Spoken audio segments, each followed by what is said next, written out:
जय श्री विष्णु। आज हम आपको बताएंगे कि व्यक्ति को क्या दान करना चाहिए तथा क्या दान नहीं करना चाहिए। वैसे तो हमारे शास्त्रों के अनुसार हर व्यक्ति को दान करना चाहिए, जैसे कि पूर्णिमा के दिन अपने गुरु को और ब्राह्मण को दान देना चाहिए। एकादशी जो व्यक्ति धारण करता है या नहीं भी करता है तो व्यक्तियों को द्वादशी के दिन ब्राह्मण को अवश्य दान देना चाहिए। परंतु कुछ ऐसी वस्तुएं हैं जो व्यक्ति दान दे करके पाप का भागी हो जाता है। दान देना है यह बात सत्य है, दान देना चाहिए यह बात भी सत्य है, परंतु दान किसे देना चाहिए, दान क्या देना चाहिए और दान क्या नहीं देना चाहिए, यह भी व्यक्ति को मालूम होना चाहिए। कई बार हम पुण्य की जगह पाप कर बैठते हैं। सबसे पहले हम आपको बता दें कि दान में क्या नहीं देना चाहिए। दूध का दान नहीं किया जाता है। दूध का दान नहीं करना चाहिए तथा चांदी का दान नहीं करना चाहिए। सोना का दान भी नहीं करना चाहिए। मोती का दान नहीं करना चाहिए।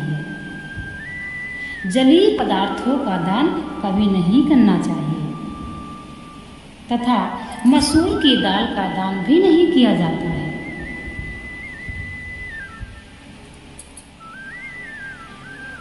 मसूर की दाल दान में देना निषेध है। मिठाइयों का दान भी कम करना चाहिए।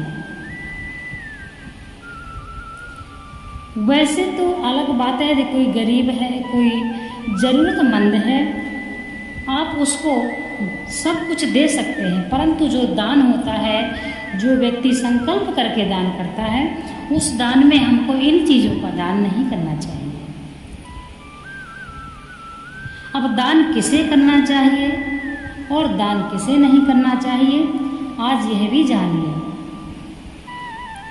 सबसे पहली बात तो यह है कि जब हम कोई व्रत करते हैं और उस व्रत के पश्चात हम जो दान देते हैं वह ब्राह्मण का दान होता है, तो हम ऐसे ब्राह्मण को दान दें जो ब्राह्मण पूजनीय हो, द्विजश्रेष्ठ ब्राह्मण हो तथा धर्म का अनुसरण करने वाला हो, भगवान की भक्ति करता हो, धर्मानुसार स्वयं चलता हो, धर्म का कार्य करता हो, पुण्य का कार्य करता हो, ब्राह्मण हो, ऐसे ब्राह्मण को दान करें।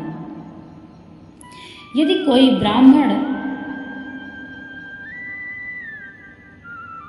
ब्राह्मण अपने धर्म के अनुसार नहीं चलता है, जैसे कोई ब्राह्मण दारू का सेवन करता है अर्थात नशा इत्यादि करता है और मांस खाता है, ऐसे ब्राह्मणों को दान नहीं देना चाहिए। हमारे शास्त्रों में बताया गया है यदि ब्राह्मण ऐसे कृत्य करता है वह शुकर की योनि जीता है, अर्थात वह शुकर समान होता है।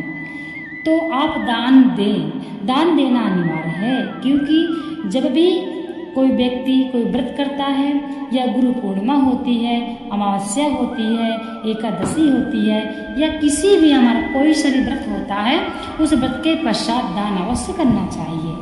यानी ब्राह्मण को भोजन कराने का कर्तव्य बनता है। या आप एक ब्राह्मण को भोजन कराएं या कच्चा सीधा ही ब्राह्मण को निकाल कर दान करें, परंतु ब्राह्मण भी श्रेष्ठ योग्य होना चाहिए, उसी ब्राह्मण को दान देना चाहिए। अब दान किसे नहीं करना चाहिए यह भी आज सुन लीजिए। यदि हम अच्छा कार्य करते हैं, ईमानदारी से कमाते हैं, तो हम दान करने के अधिकारी हैं। जो व्यक्ति जो व्यक्ति हिंसक है, जीवों को मारकर, काटकर तथा बेईमानी से पैसा कमाता है, सूदखोरी करता है अर्थात ब्याज का पैसा खाता है, हमेशा पाप कर्म में रत रहता है, अपने धर्म को भी नहीं मानता है, उसका कभी भी दान नहीं लेना चाहिए और उसको भी दान नहीं करना चाहिए। जो व्यक्ति नास्तिक हो, नास्तिक मतलब जो व्यक्ति भगवान को नहीं मानता हो, धर्म को नहीं मानता हो, ऐसे व्यक्ति का दान नहीं लेना चाहिए। नास्तिक व्यक्ति से तो बात भी नहीं करना चाहिए तथा नास्तिक व्यक्ति के दर्शन से ही हमारे पुण्य नष्ट होते हैं। हम यदि एकादशी का व्रत कोई करता है और नास्तिक व्यक्ति से बात करता है तो उस व्यक्ति का एकादशी का व्रत भी खंडित होता है। इसलिए संगत भी ऐसी कीजिए जो आपको श्रेष्ठ बनाए। जिस संगत से आपको ज्ञान मिले ऐसे ही हमारे मित्र होने चाहिए। यह जरूरी नहीं है कि हमारा मित्र जो हो पढ़ा लिखा हो, विद्वान हो, परंतु भगवान को मानता हो और राधे राधे करता हो, बस। इसलिए संगति का जो असर होता है बहुत जल्द होता है। सभी जीवों में, सभी योनियों में श्रेष्ठ मनुष्य योनि ही है। मनुष्य का कर्तव्य जब हमें मिलता है, जब हमें मनुष्य की योनि मिलती है, तो ये मनुष्य की योनि हमें क्यों मिली है कि इस योनि में अभी इसके पहले हम पता नहीं कितने जीवों का जन्म लेके, कितनी योनियों में कष्ट भोगकर हम ये मनुष्य का जीवन पाए हैं। तो मनुष्य के जीव में रह करके हमको अपना परलोक सुधारना है और हमको ऐसे कृत्य करने हैं जिससे हमें दोबारा इस पृथ्वी पर जन्म मरण के चक्र से मुक्त हो जाए। यानी मोक्ष का साधन मनुष्य जानता है कि मोक्ष का साधन क्या है। मैं पुण्य कर रहा हूँ कि पाप कर रहा हूँ। पुण्य और पाप का फर्क सिर्फ मनुष्य ही समझता है। इसलिए मनुष्य ही श्रेष्ठ है।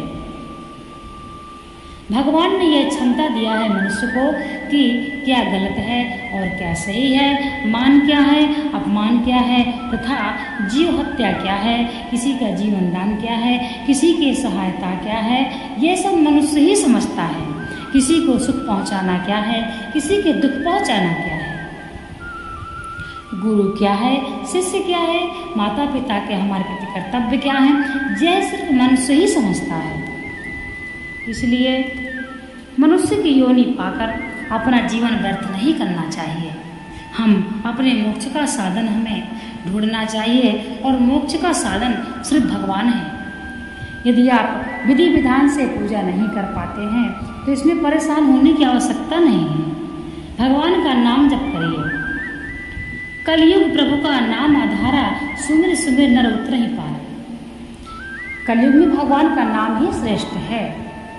जो व्यक्ति पूरी श्रद्धा भावना से, संपूर्ण श्रद्धा भावना से भगवान के नाम का जप करता है वह व्यक्ति मोक्ष पाता है। भगवान का भजन करने वाला बस भगवान के प्रति भाव रखे, श्रद्धा भावना से पूजा होती है। श्रीमद् भागवत गीता में स्वयं भगवान श्री कृष्ण कहते हैं, हे पार्थ, मैं अपने भक्त के बड़े बड़े चढ़ावे नहीं देखता। मैं अपने भक्त का यह नहीं देखता कि वह मेरी पूजा विधि विधान से कर रहा है या नहीं। मैं तो सिर्फ अपने भक्त का भाव देखता हूँ। इसलिए भगवान भाव के भूखे हैं। तेरा तुझको अर्पण क्या लागे मेरा, हे प्रभु, हे ईश्वर, ये सब कुछ तो आपका है। हम तो आपके नौकर हैं, हम तो आपके दास हैं, हम आपकी ड्यूटी कर रहे हैं। जो कार्य हमें आपने सौंपा है वह हम कार्य कर रहे हैं। सब कुछ तुम्हारा है, मैं आपको क्या अर्पण करूं। इसलिए ऐसी भावना रखकर भगवान को श्रद्धा भावना से जो कुछ है आप अर्पित कीजिए। और भगवान तो भाव के भूखे हैं। पूर्ण श्रद्धा भावना से जो व्यक्ति भगवान की पूजा करता है वह निश्चय ही भगवान की कृपा पा लेता है।